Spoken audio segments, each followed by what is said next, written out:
Ladies and gentlemen, it's not just a mood, it is the real deal. That's right. The Federal Reserve and Jay Powell have raised interest rates 75 basis points, which is the largest rate hike since 1994. And it's great news for everybody who likes to blame everything on the Federal Reserve all the time. I don't know, it seems like in the modern age, people like to have just one scapegoat that they pick and are like, they are the reason for all the horrible things that are happening in this sector, or whatever. Anywho, Bitcoin bounced up on the news about 1,000, but I want to say that last time they raised rates, it was like a month or two ago, Bitcoin bounced up for like a day, and then it crashed really hard again. And as I've been saying since about November, that crypto is going to keep crashing, and it will be in pain until spring of 2023. There ain't no way I'm changing that guesstimation now. And Jay Powell was like, yo, bros, dudes, mans, ladies, and non-gendered human beings, we're going to have supply chain issues due to the China situation. They are going back into lockdown in some parts due to the Russian invasion and the whole grain situation, and due to the whole FUBAR snafu bar situation. Anywho, West Coast is now getting hit by the great sriracha sauce shortage of 2022. I hope everybody makes it out. God knows good hot sauces are great. How can you be involved in FinTwit and not think that Francine Lack was not cute? She's cute, that's what I'm trying to say. Can I say that? Compared to everything, gold is doing pretty well, but not as well as oil. Oil has definitely been on a winning streak since 9/11 and continues. I saw gas prices here in Texas were at $4.85 a gallon. That's really damn high, man. Connor Sen, trying to be your sensei, saying not being a Fed hater, it's tough right now. But their growth forecast was wrong in the first half of 2021, and their inflation forecast was wrong for Q4 2021, Q1 2022.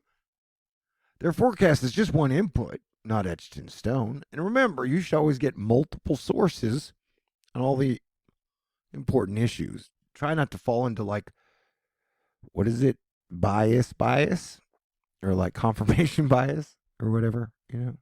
Matt Levine's a good source. Hey, this newsletter is in the process of communicating with the relevant parties and fully committed to working this out. Oh, that's actually a joke. Do you get it? Because, hey, man, remember when Elon Musk was like, hey, everybody buy Bitcoin and Dogecoin? And then Jordan Peterson was like, hey, everybody buy Bitcoin and Dogecoin. I don't think he said Doge, though. And then Matt Damon was like, hey, everybody buy crypto. Take a chance. Well, Matt Damon happened to be the top to burst the bubble. Matt Damon calculating how much money he's lost investors since shilling crypto at the top. Well, how do you like them apples? Actually, it's lower than that now. So yeah, people who just 7 months ago were like, hey man, I am super richy rich, are now Casper the Ghosting with egg on their face. See what I did there? But hey man, sometimes when you walk on hot coals, your feet get burned. Dozens walk on hot coals and get burned in Switzerland. Oh, interesting. Pretty much everybody who kicked ass during the pandemic is getting their ass kicked now.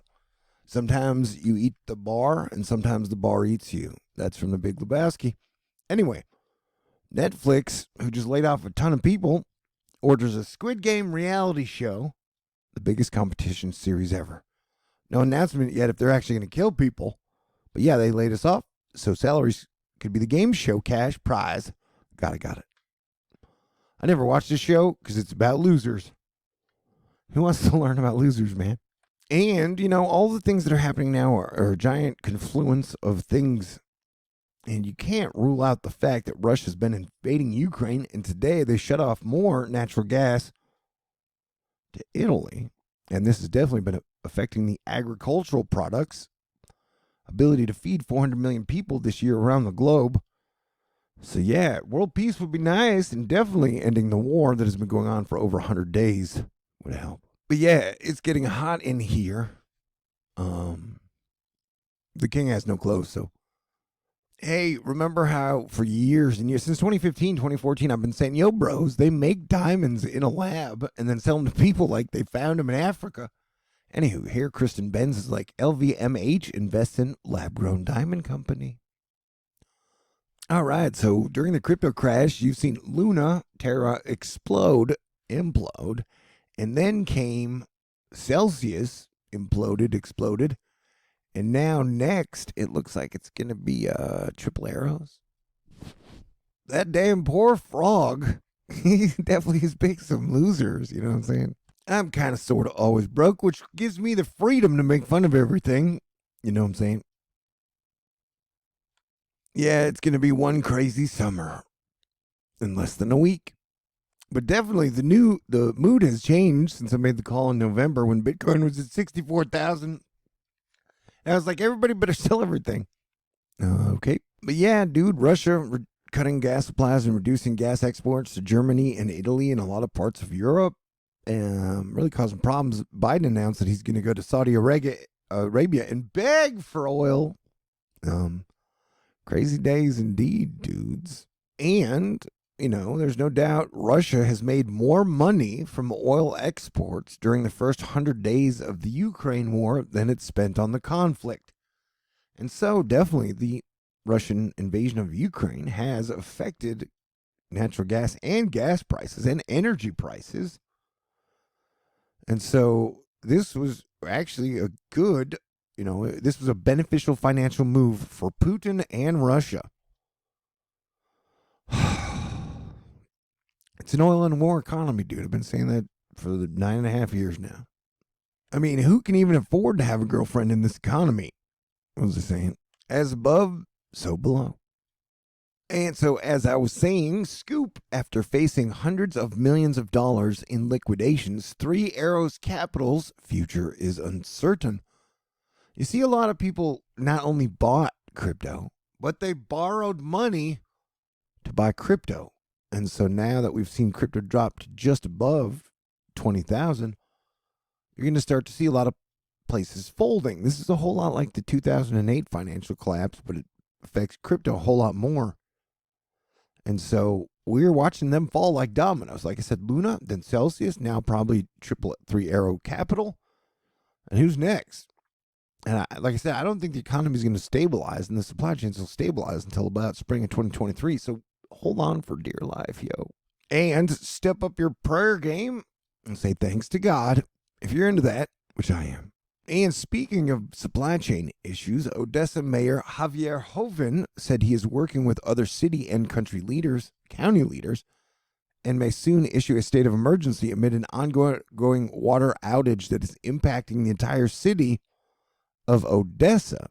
And I don't know if you know much about Odessa. Is like a city right next to Midland in Texas. Midland is for the super rich oil guys and their hotshot girls. And Odessa is for all the oil field workers, usually. I mean, that's how it kind of breaks down.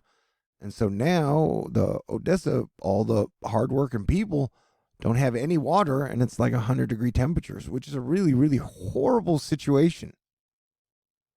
And so hopefully, they can do something to fix this in the very near future. But yesterday it was predicted and projected this could last about 48 hours or more. Yeah, the full moon energy yesterday was intense for sure. So that's really the big question is, who are the biggest creditors to Three Arrows Capital? Who are the candidates for the next dominoes to fall? Nolly, says Tether. I think that you'll get a few more before Tether has problems, but you never know, dude. Like I've been saying since November, crypto's in for a real shitstorm that'll probably last until spring of 2023. This is Zhu, who is like the head of the CEO of Three Arrows Capital. He was telling people in October the best kept secret in trading is that far more money has been made buying new highs, meaning buy when Bitcoin is at 67,000, or buy when Dogecoin's at 72 cents, or buy when Ethereum is at 4,000, than any other type of strategy. Although Warren Buffett says buy low, sell high, and that still sounds good to me. I still don't know people who are like, man, I'm so cool because I hold on my shit. Why not sell your shit when it has a high price and then rebuy that shit when it has a low price? That seems to make the most sense to me. Anyway, this guy, 7 months later, is like, uh-oh, SpaghettiOs. The rumors swirl about financial stress at Three Arrows. So yeah, dude, apparently they're insolvent. And there's a whole deal about staked Ether and Ethereum, where a lot of people have been saying that, staked and wrapped Ether could bring Ether down with it. And I mean, we are going to see a lot more headaches over the next few months, especially in the crypto space. That is my opinion. You don't have to agree with me. And if you do appreciate my knowledge in planetary defense commandering, you can always make a contribution and a donation. Although take care of yourself, your family, and your pets during these hard times. But thank you to everybody out there who has donated and contributed to June 2022 of Asteroid Fight Club. And thank you to everybody in Asteroid Fight Club. But please let me say super duper absolute thank you to Anne, postcards from Switzerland, Tyler, Greg, Darlene, Patricia, Alexis, Lauren, Barbara, Glenda, Arnica, Lightsoul, Dan, Marlita, Brian, and Max.